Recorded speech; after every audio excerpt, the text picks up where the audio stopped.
Let's bring in former White House official Jamie Lee Franklin, along with Fox News contributor Kaylee McGee-White, who I'll be joined on this weekend show, the big weekend. You and I get a chance to be out there with the big debut. Good to have you with us tonight. I want to share this, a bit of a montage for both of you. I know we're going to talk a great deal about the life and the legacy that Charlie leaves behind. I want to share this for two reasons. One, because I think it'll be meaningful for all of us who knew Charlie, but also so people at home can get an idea of, no matter what you hear about what some of his detractors have to say about his messaging, the person was someone who really did love his country and tried to do the one thing that's important, that is offer free speech. Listen. You guys do not have free speech in this country anymore. 30 people a day are arrested in the UK for inflammatory social media posts. This country just had its 14th uninterrupted year of so-called conservative rule. And what did they conserve exactly? Well, they didn't conserve the ancient British rights to freedom of speech. The British Empire laid the foundations of law, liberty, free speech, and individual rights virtually everywhere. The Union Jack has ever flown. It was interesting to listen because I know how much President Trump loves being in the UK. And you contrast that with what Charlie was really saying about their politics right now. They're really struggling with this concept of, yes, free speech, even if it's maybe speech you don't agree with. I think that may be one of his most important legacies. Absolutely. And we do know that the Trump administration shares many of Charlie's concerns. Vice President J.D. Vance has expressed very similar concerns about the state of free speech in the United Kingdom. And I think that Charlie would be proud to look at, this past week to see tens of thousands of people in the streets of London and across the United Kingdom advocating for many of the same principles that he dedicated his life to defending.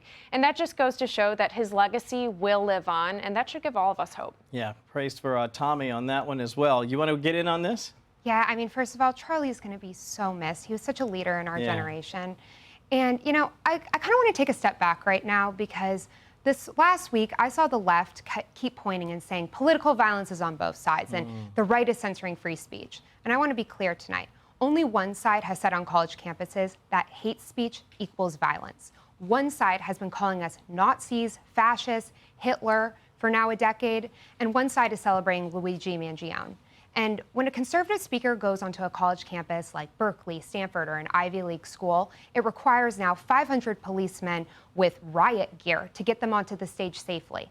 Meanwhile, if a Democrat were to go to, let's say, Hillsdale or Liberty University, we wouldn't have to worry about their safety. So I think it's clear in this country who's fighting for free speech, and I urge all conservatives, we need to continue to fight to preserve Charlie's legacy and his mission to bring free speech and civil debate back to this nation. I really hope people hang on to what you just said, because whenever people do the whataboutism, what you just pointed out is really important. If you are a liberal speaker, you want to go on a college campus, no problem. Come on up. People will come up and listen, and they can agree or disagree. If you're a conservative speaker, it's a massive undertaking of security, and often you're drummed out of there because they just won't even allow the conversation. I think that's an important distinction.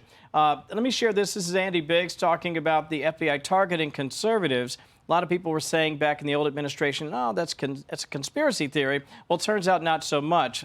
Listen to this. On that political list for investigation was one of Charlie Kirk's groups, Turning Point USA. In other words, Arctic Frost wasn't just a case to politically investigate Trump. It was the vehicle by which partisan FBI agents and DOJ prosecutors could achieve their partisan ends. There's no question that under President Biden, the place was political as hell.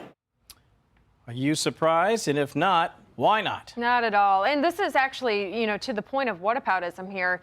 Those complaining that the Trump administration is now going to take concerted action to crack down on other leftist organizations. Let's just remember that the Biden administration used an entire agency to go after a conservative student organization for the crime of trying to convince young adults my age to embrace conservatism. That is the definition of the weaponization of government, and it was completely inappropriate. I'm just so thankful that we don't have an FBI using taxpayer dollars and our resources to sit in Catholic churches during the Latin Mass or investigate parents on the school board who are concerned about pornography being in their children's education.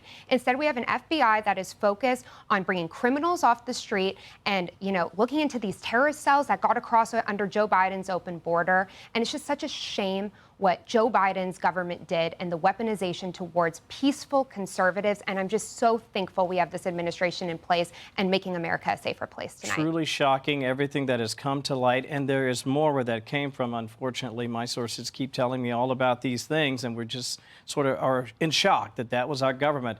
Ladies, thank you for your time tonight. Appreciate that. Hey, Sean Hannity here. Hey, click here to subscribe to Fox News YouTube page and catch our hottest interviews and most compelling analysis. You will not get it anywhere else.